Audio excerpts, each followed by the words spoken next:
10% من الأطفال يعانون من مشاكل في التنفس أثناء النوم، أكثرها خطورة هو انقطاع التنفس.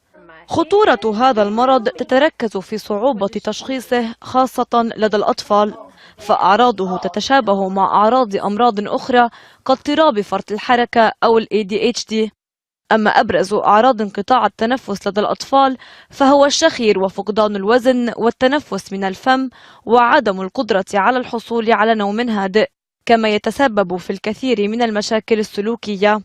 فرط النشاط والسلوك العدواني وعدم القدرة على إنجاز المهمات والشعور بالنعاس جميعها تدل على الإصابة بانقطاع التنفس أثناء النوم لدى الأطفال.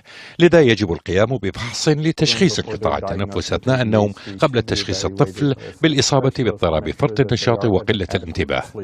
أما تشخيص انقطاع التنفس فيستدعي قضاء ليلة تحت إشراف طبي، والعلاج الأكثر فعالية بحسب الخبراء جهاز يعرف بالسي-باب يساعد على ضخ الهواء لفتح المجرى التنفسي، ويتم وضعه كقناع على الوجه. وعدم معالجة المشكلة له عواقب، فقد يسبب انقطاع التنفس أثناء النوم تأخر النمو لدى الأطفال، بالإضافة إلى ارتفاع ضغط الدم والإصابة بأمراض القلب. آسيا صفي الدين، العربية.